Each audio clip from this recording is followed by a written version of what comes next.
வணக்கம். உங்கள் எல்லோரையும் மீண்டும் சந்திப்பதில் மிக்க மகிழ்ச்சி. நம்ம சேனலில் பார்த்தீங்கன்னா நிறைய யூஸ்ஃபுல்லான இன்ஃபர்மேஷனை பற்றி நம்ம பேசிட்டு வந்துட்ருக்கோம். முக்கியமாக பார்த்தீங்கன்னா healthy vegetarian cooking, easy cooking tips, அதுக்கப்புறம் நியூட்ரிஷனல் இன்ஃபர்மேஷன், அப்புறம் கொஞ்சம் ஆன்மீக தகவல்கள் இதுவும் பார்த்துட்டு வந்துட்ருக்கோம். இன்றைக்கி என்ன பார்க்க போகிறோன்னா, இன்றைக்கி நம்ம வீடியோ ஒரு ஆன்மீகமும் ஆரோக்கியமும் கலந்த ஒரு வீடியோவாக இருக்க போகுது. இன்றைக்கி நான் என்ன குக் பண்ண போகிறேன் அப்படிங்கிறத உங்களோட ஷேர் பண்ணிக்க போகிறேன். அதாவது இன்றைக்கி கீரையை வச்சு ஒரு சிம்பிளாக ஒரு ரெசிபி பண்ண போகிறேன். அதாவது ஸ்பினச் இருக்கு இல்லையா, ஸோ அந்த பாலக்கீரையை வச்சு ஒரு சிம்பிள் ரெசிபி. அதுக்கப்புறமா எவ்ரி தேர்ஸ்டே நான் குரு பூஜை பண்ணுவேன். நிறைய பேர் என்னோட வீடியோ பார்க்குறவங்க நிறைய பேருக்கு தெரிஞ்சிருக்கலாம். அதே மாதிரி குரு பூஜை பண்ணிவிட்டு மகா பெரியவரோட சச்சரிதத்துலேருந்து ஒரு அத்தியாயம் உங்களோட நான் ஷேர் பண்ணிப்பேன் இல்லையா. ஸோ அதே மாதிரி அதுவும் இன்றைக்கி பார்க்க போகிறோம். இன்றைக்கி அத்தியாயம் 36 என்ன சம்பவம் அப்படிங்கிறதையும் பார்க்க போகிறோம். வாங்க நம்ம வீடியோக்குள்ளே போகலாம்.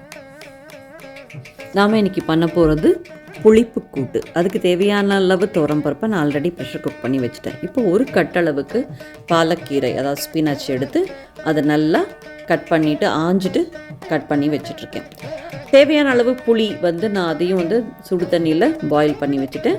அது கொஞ்சம் தக்காளியும் தேவை, கொஞ்சம் பச்சை மிளகாய் தேவை, அதெல்லாம் ரெடியாக எடுத்து வச்சுருக்கேன். இப்போ ஒரு கடாயில் கொஞ்சம் எண்ணெய் விட்டுட்டு நம்ம கடுகும் வெந்தயமும் தளிச்சுக்க போகிறோம். இந்த டிஷ்ஷை தெலுங்கில் புல்லக்கூரை அப்படின்னு சொல்லுவாங்க. இது நம்ம புளிப்பு கூட்டு அப்படின்னு தமிழில் சொல்கிறோம். இப்போ கொஞ்சம் பெருங்காயமும் சேர்த்துட்ருக்கேன். நான் அந்த தாளிக்கும் போதே கொஞ்சம் பெருங்காயமும் சேர்த்துட்ருக்கேன், கருவேப்பிலையும் சேர்த்துருக்கேன், அப்புறம் பச்சை மிளகா உங்களுக்கு காரம் நல்லா பிடிக்கும் அப்படின்னா இன்னும் கூட நீங்கள் சேர்த்துக்கலாம். இந்த பச்சை மிளகா நல்லா மணத்தை கொடுக்கும். இப்போ மஞ்சள் பொடி சேர்த்துக்கோங்க. அதுக்கப்புறமா தக்காளியும் சேர்த்துக்கோங்க. இப்போ இந்த புளிப்பு கூட்டுனால கொஞ்சம் புளிப்பு ஜாஸ்தியாக இருக்கணும். அதனால் புளியும் தக்காளியும் நீங்கள் கூட சேர்த்தா கூட இதுக்கு நல்லாவே சுவையாக இருக்கும். இப்போ நம்ம கட் பண்ணி வச்சுருக்கிற கீரையும் சேர்த்து நல்லா வதக்கிக்க போகிறோம். கீரை இது குக் ஆகிறதுக்கு ஒரு 5 மினிட்ஸ் தான் ஆகும். ஏன்னா பாலக்கீரை யூஸ்வலாகவே சீக்கிரமாக குக் ஆகிடும். நான் கொஞ்சம் உப்பு சேர்த்துட்டு மூடி வச்சுட்டேன். அதுக்குள்ளே நம்ம புளியை நல்லா கெட்டியாக கரைச்சிக்கலாம். இப்போ இது குக் ஆனதுக்கப்புறமா நம்ம சாம்பார் பொடி சேர்த்துக்க போகிறோம். காரத்துக்கு ஏற்ற சாம்பார் பொடி சேர்த்துக்கோங்க. இது வீட்டில் பண்ண சாம்பார் பொடி தான், எங்கள் அம்மா எனக்கு பண்ணி கொடுத்தது. இப்போ நம்ம கரைச்சி வச்சுருக்கிற புளியும் இதில் சேர்த்தாச்சு. இப்போ இதுவே ஒரு பச்சை வாசனை போகிற அளவுக்கு, இந்த புளியோட பச்சை வாசனை போகிற அளவுக்கு நல்லா கொதிக்க விட்டுக்கோங்க. அதுக்கப்புறமா நாம் குக் பண்ணி வச்சுருக்கோம் இல்லையா, ஏற்கனவே நம்ம ப்ரெஷர் குக் பண்ணி வச்சுருக்கிற துவரம் பருப்பையும் இதோட சேர்த்துற வேண்டியது தான். அவ்வளோதான். இந்த கன்சிஸ்டன்சியை கொஞ்சம் கெட்டியாகவே வச்சுக்கோங்க, தண்ணியும் ஜாஸ்தி சேர்க்க வேண்டாம். அவ்வளோதான். இது சூப்பராக ரெடி ஆகிடுச்சு. இப்போ அடுத்து நம்ம இன்றைக்கி வியாழக்கிழமை February 20 மகா பெரியவரோட சச்சரிதம் என்னன்னு பார்க்கலாம் வாங்க. இன்றைக்கி அத்தியாயம் 36 ஒரு சம்பவம் பார்க்க போகிறோம். மகா பெரியவர் எசையனூர் அப்படிங்கிற ஒரு கிராமத்தில் முகாமிட்டிருந்தாராம். அப்போ காலையிலேருந்தே தரிசனம் கொடுக்க ஆரம்பிச்சிட்டார். மக்கள் கூட்டமாக வந்த வண்ணம் இருக்காங்க. மகா பெரியவர் எங்கே முகாம் பண்ணியிருந்தாலும் இதுதான் எப்போவுமே அந்த அக்கம் பக்கத்து ஊர்கள்லேருந்து கிராமங்கள்லேருந்து மக்கள் வந்த வண்ணம் இருந்துகிட்டே தான் இருப்பாங்க.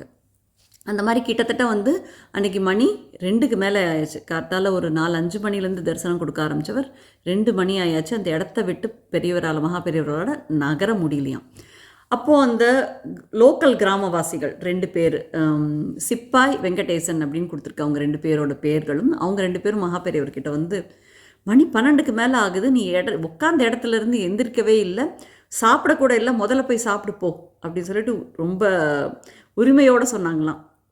அப்போ அங்கே இருந்தவங்களுக்கெல்லாம் தூக்கி வாரி போட்டதான், என்னடா இது மகா பெரியவரை இவங்க 2 பேரும் ஏக வசனத்தில் இப்படி பேசிகிட்டு இருக்காங்களே அப்படின்னு சொல்லிட்டு. அப்போ மகா பெரியவர் சிரிச்சுட்டே, நான் சன்னியாசம் வாங்குறதுக்கு முன்னாடி என்னோட அம்மா அப்பாவும் என்னோட குடும்பத்தை சேர்ந்தவங்க எல்லாரும் இந்த மாதிரி நீ வா போ அப்படின்னு சொல்லுவாங்க.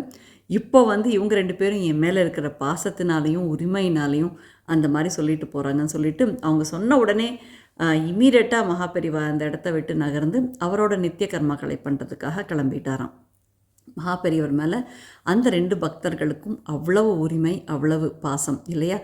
அதை தெரிஞ்சுட்டு மகா பெரியவரும் அவங்க சொன்ன உடனேயே அவர் கிளம்பி அவரோட நித்திய கர்மாக்களை பண்ணுறதுக்காக போனார் இல்லையா. அதை என்னன்னு சொல்கிறது, கிராமவாசிகள் 2 பேரும் எப்பேற்பட்ட பாக்கியசாலிகள் இல்லையா.